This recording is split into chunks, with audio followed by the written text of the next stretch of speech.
In the red corner, released on October 22, 2024, retailing for $400, weighing in at 180 grams with allowance for filter, a funky flip screen and external magnetic mount with easy access sliding doors, is the Insta360 Ace Pro 2 in the blue corner. Released 42 days earlier, initially retailing for $430, weighing in at 159 grams. That's 21 grams lighter than its opponent, sporting a robust, indestructible body, hidden mounting fingers, front screen, and having a body build slightly smaller than its opponent is the GoPro Hero 13.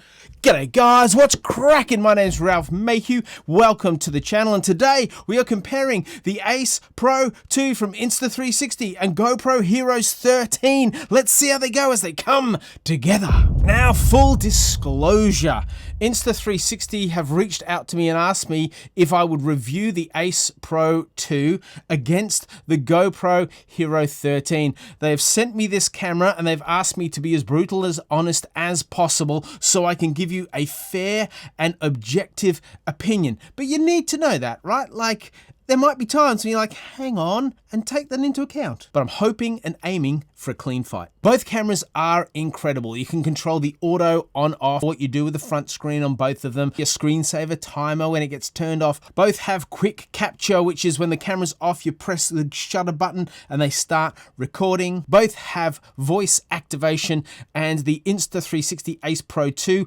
also has gesture activation. And all you need to do to get rid of the settings so you can have a full screen is tap it once and the settings go away. You get a full screen of what you're shooting. There are three significant differences between these cameras that you need to be aware of. First of all, the Insta360 Ace Pro 2 has a sensor size double the size of the GoPro 13. The Ace Pro 2 sensor size is 1/1.3 inches, whereas the GoPro's is 1/1.9 inches. So a larger sensor gives you better low light performance, it gives you a higher dynamic range, it gives you a better result because of the photographs and the video taken at the end of the day. It gives you more depth of field to play with and better performance at higher resolutions. The Ace Pro 2 also has two processing chips in here. Two. It's the first ever action camera to have two. The first is the Pro imaging chip, which reduces noise in your footage and increases your quality of product at the end of the day. The second is the AI chip, which enables your touch face interface to be spot on and powers your PureVideo function here, which kicks in for low light, which gives you exceptional results. GoPro has the same imaging chip that it used in the GoPro Hero 12 and 11. And the third huge difference is the lens on the Insta360 Ace Pro 2. It is a Leica Summit lens, high quality, pristine results with 157-degree ultra wide angle to capture all that action, which is about a 13mm full frame equivalent if you are like me and like to dabble with a full frame. Where it steps ahead of this is the aperture is 2.6. This has your classic GoPro lens with an aperture of 2.8 and a slightly by 1 degree wider field of view. So let's see how it goes in low light. Now, the beautiful thing is that when your Ace Pro 2 is in too low a light, it will tell you by indicating with a button on the left-hand side of the screen that if you press, it will put it into PureVideo mode to compensate for the lack of light that it senses around it. We're walking through kind of a very low lit alleyway, and I have PureView on the Ace Pro 2, 4K at 25 frames a second on the Insta360 and 4K 24 frames a second because they didn't have a 25 frame. The advantage on the Ace Pro 2 is that not only it makes use of its larger sensor, but it also uses the second chip it has in there to enhance the night footage, and it is exposing to my face, whereas the GoPro doesn't have the opportunity to do that. And this is super dark. And I think the results will speak for themselves. Let me know in the comments below what you think about it. Let's talk batteries. We access the battery through the side door, and it's much easier to access on the Ace Pro 2 than it is on the Hero 13. And I've always felt that about the Hero battery compartments. Like, this is just tough. Sometimes when you're cold and you're out there and you're shooting, you're filming, and you just need to change this, it just feels like hell on your finger as you're trying to get that door open. Now, Insta360's battery in the Ace Pro 2 is an 1800 mAh battery. That will give it 112 minutes playing time continuously if you're shooting 4K at 30. Now compare that with the GoPro, which has a 1900 mAh battery in it. So 100 mAhs more, but it only delivers 90 minutes of running time at 4K 30. So you get considerably more out of this battery for the Ace Pro 2, and there's an endurance mode on this camera that has varying results depending on who you listen to and how that goes. And it means it takes off the AI functionality. You can use it at 4K 30. It's supposed to give you up to 50% more battery time.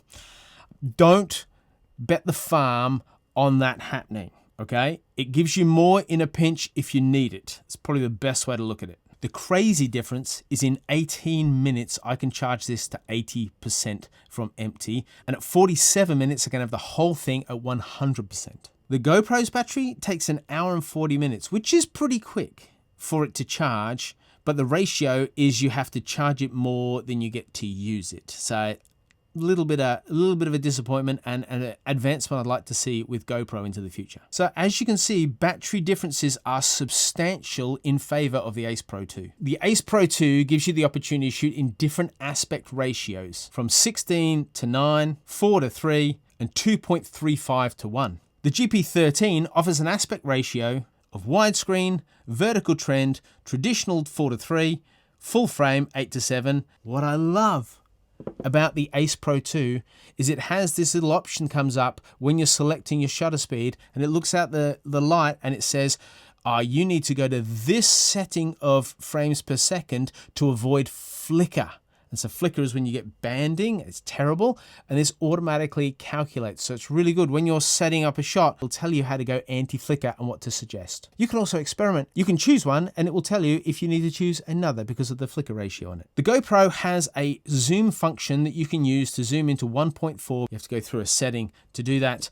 The Ace Pro 2, all you need to do is double tap and it zooms you into twice the zoom. And it's very sharp, very sharp. Clarity zoom all the way. The Ace Pro 2 has pre-recording at 15, 30, 60, and 90 seconds. Whereas this only has 15 to 30, but as soon as you press go, it starts filming and then looping around and recording, re-recording over whatever setting you have. So you need to turn that on the settings just before you're gonna go shoot. Don't do it like at lunchtime because the thing's gonna be recording and you'll be like, what are you doing? Just stop recording, stop it. Your GoPro has your 3 trusted GoPro color options of flat, standard, and vibrant, whereas Ace Pro 2 has just gone overboard and has 14 different options, including these standard ones, and a bunch more for you to experience and play with, including like a blue and teal. So it's thought of everything. Let's now talk about one of the most important things when it comes to cameras. Let's talk about video quality. The Ace Pro 2 can shoot video at 8K. That's at 24, 25, and 30 frames a second. That's 300% more pixels than 4K,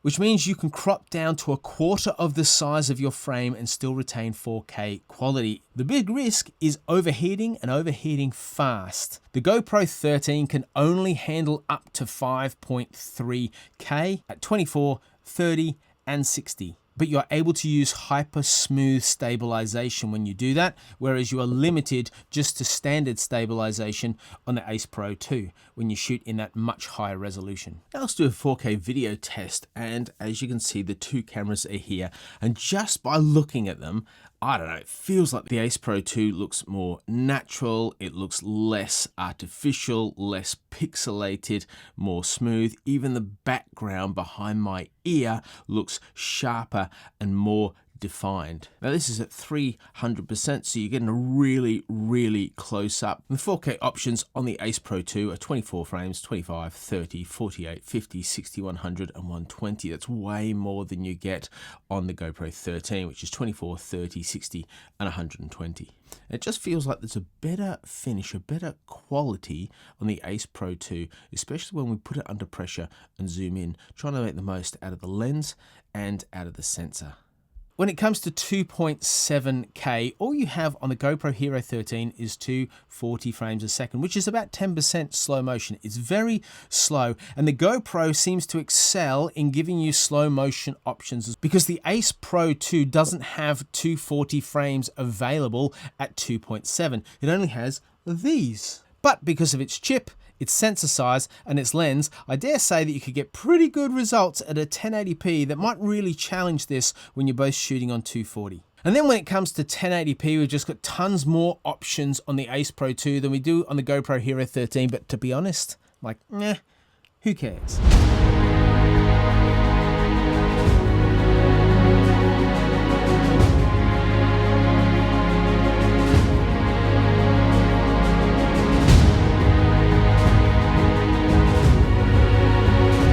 If you're comfortable with 1080p, both these cameras will do you good. Now let's talk about extra modes, because they both have a ton, but they're very easy to access on the Ace Pro 2, and they're not that easy to find and not intuitive on the GoPro 13. I'd love GoPro to do a bit of an overhaul of its menuing system. First of all, the video modes that you have available to you on the 360. We have free frame, which is perfect for you if you're not sure about whether you want the end result to be vertical or horizontally cropped. There's time shift, which is a moving time lapse. We have time lapse, obviously. There's road mode, which is where you use a section of your SD card as a loop, where it leaves everything else untouched. And then there's loop recording, which is where your whole card becomes the loop. It's perfect for using the camera for things like a dash cam. We have slow-mo quick access, which is 4K up to 120, 2.7 up to 120, and 1080 up to 240. There's star lapse. There's burst photo mode at 12.5 megapixels. You can choose up to 30 shots per second or 30 shots per 3 seconds, and other options in between. There is interval timer, and then there's PureVideo, which uses the AI chip to improve video quality in low light situations. That's what we played with earlier on. Now on the GoPro, you can do burst slow-mo over 5 seconds, and I told you this camera is better at slow-mo options than this camera. And the slow-mo options are 5.3K at 120 shooting on wide. You can crop down to 900p at 360 frames a second in linear, or you can go to 720p. That 720 is like, really kind of like 1980s like camcorder footage, but you can get up to 400 frames a second. That's like, what, 3 or 4% slow? It's insanely slow, but only on a narrow field of view. So it'd be good for like if someone's shooting a bullet and you had the thing right there. I'd love to see those results. What you need to do is you need to go to your time-lapse function. You have photo, video, or time-lapse function. Go to your time-lapse function and go down to the menu settings, and it will show you all these different options that you have available. Time warp, which is a moving time-lapse. Star trails. You have light painting, which is for low light, creative, long exposure. Vehicle lights for light trails. Time-lapse function, and a night lapse, which is time-lapse in low light. Both are fantastic. It just depends what collection of modes and options you want, but they're easier to access on the Ace Pro 2. Let's now look at some photographs, and the Ace Pro 2 has a 50 megapixel sensor. Now it's a very small sensor, so you need to keep that in mind. This GoPro image is a 27 megapixel in an 8x7, but this is a 50 megapixel in a 6x4. Let me zoom in on the GoPro photograph, and then the same zoom in on the Ace Pro 2, and look at the quality of my daughter's face. Ready? Look at that. It's huge. But look at this lifeguard tower, right? Taken from the same distance away. But look at this. Let me zoom in and look at that. You see how pixelated it is, and it's starting to get really mushy and really ugh. And let's flip over to the Ace Pro 2. Look at that. Just go between them. That is crazy. What about these stairs? My daughter's posing. This is the GoPro. There she is. This is the Insta360. Look at the difference in quality. Crazy quality. Just look at the face right there, and then we pull over here and look at that face. This is the Action Pro 2. It looks really sharp and nice. I love a bit of the fisheye effect, and he's looking good and sharp, and the city's looking pretty good. Now watch this. Let's flick over to the other one, and there's no definition. Look at that. No definition in the city. Heaps of definition in the city. This image here is really interesting because when you're filming on the Ace Pro 2, there's a button in the bottom left-hand side of the screen that if you press it, it takes a still. And the still that it takes is 9.4 megapixels. So it's very handy. If you see something you're filming, you can just bang off a still and it locks it in as a JPEG into your storage folder. You can do the same on the GoPro 13, except you can't do it live. You have to do it in the app afterwards. But as a result, you get a 24.7 megapixel photo, which is way better than 9.4, but you can't do it live. So this is how much I'm going to shake the camera, and let's see how this full stabilization goes on them. So what do you reckon? So is it stabilized? Now what we're going to do is kick a soccer ball around.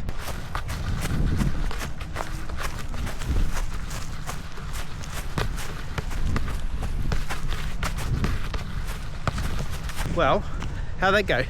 What about if I just sort of jump around like this, twist around? Is it stabilized? Which one do you think creates the best result when they're both as stabilized as absolutely possible at 4K 30? And you may be asking, why did you shoot on 4K 30 and not 4K 60 like you should with a action cam? And that is because the GoPro Hero 13, when it's on a linear plus horizon lock, I wanted to see if the results were just as good. So we're shooting at 4K 30. There's a little bit of a breeze behind me. There's a little wind guard. There is a wind guard attached to the Ace Pro 2 that I've taken off to give both cameras a good starting point of comparison. I've put a stereo or noise wind reduction off on the Ace Pro 2, and I've turned the wind reduction off on the GoPro 13. The wind is howling at the cameras. I've now attached the wind protector guard that sits over the microphone on the Ace Pro 2. It's a physical thing that goes on. So now I'm wondering what the quality difference is between the two as we jump between one and the other, and you get to see by the visual cue on the screen which camera is picking up which sound as we pick them up. Now I've kept the wind guard on the Ace Pro 2 because it's part of the camera, and I've turned on the voice enhancement function on the Insta360. And then if we go over to the GoPro, what I've done is I've put it on auto wind reduction, and so it determines as we go through how well the wind is reduced. So what's the difference in quality between these two? I now have wind reduction on both cameras, and as the wind starts to pick up, in normal circumstances this would just be rubbish quality. You wouldn't be able to use this audio because of the wind. So how's it gone on both these cameras? Go!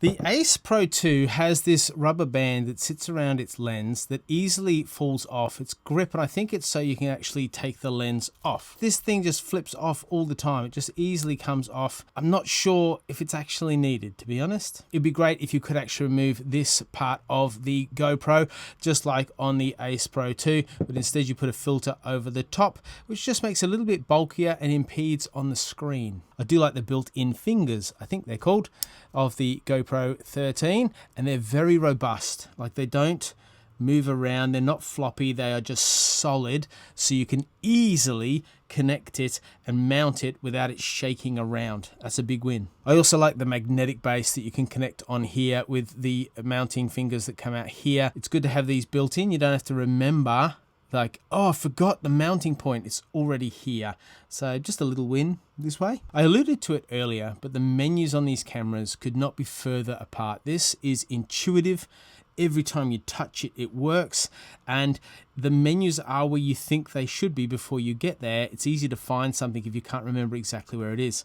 The GoPro feels like you're in a little bit of a maze, and once you've set something up, you then have to go out of these scales of menu to get to where you want to go to, and so really quite frustrating. Also, bigger screen on the back of the Ace Pro 2 makes it easier when you've got big fingers like me to activate and to touch and to see what's going on, and it doesn't feel like all of the screen imprints of what the settings are impede too much of the vision, which it does on the GoPro 13. It's like, what am I actually looking at? Like, what am I trying to film after I got all my settings right? Now, a touch on the screens and it solves that problem, but it's just a limitation. Love the flip around screen. Been very helpful, very effective. It's actually really quite robust. You can use it underwater and you can get a full picture of what you can see, which enables you to see some of the details and things you like. And you can shoot on an angle. So I can be shooting like this and it works, or I can be shooting around a corner and I can have it like however I like it,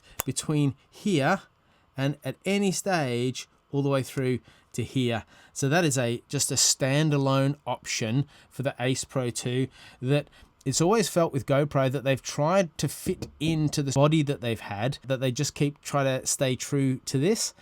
And I'm like, guys, I'd just encourage you to think a bit wider. Think outside the box. Think above the box. They could call that above the box screen. They're not going to, but they could. The microphone cover is really good, and I'd encourage you when you go underwater not to have this on. You simply push it to the side and it clips off when you see the red line, and then you have an underwater one you clip on and push, and it just means that the sponge inside of here doesn't get saturated and doesn't work or makes your microphone go all funky. I would encourage you, after going in the salt water, to stick this in some cold water, fresh water, let it thaw out and let it just get all the salt out, and then you'll be able to remove the old cover and put your wind resistant one, dry weather one back on. You don't want to just leave that to seize up, because it will seize up. The shutter button on the GoPro 13 is better. It's a better click, feels firmer, feels stronger. And on the Ace Pro 2, it's just a little dull. You got to push in an extra little bit. I think that's an avenue of development that you could pursue. Obviously, the AI chip in the Ace Pro 2 enables for better functionality on the screen, and oh my word, it has been head and tails. I don't even know makes sense, but it's miles ahead of the GoPro 13. So guys, that's the video, and only left with you wondering, well, what's my opinion? And if I had to buy these, if they were side by side and I'm buying it today, I'm buying this every day of the week. It has some limitations where it comes to opportunities to use your stabilization on some video settings. If you just want a great camera that sits on the front of your bike when you're mountain biking, or on your helmet when you're skiing, then maybe it's this one. But for everything else, ease of use, quality it produces, functionality every day. Hope this has been helpful for you guys. Any questions, put them in the comments below. Do my best to answer them, and I'll see you in the next video after you like and subscribe and enjoy these bloopers, because there's some clangers today. It stays really secure and it gives you the fingers. Gives you the finger. Classic. But it only delivers 90. Now the wind stopped. Clarity. Oh, it's not that hard, Ralph. And there is wind howling. Oh, crying out loud. Come on.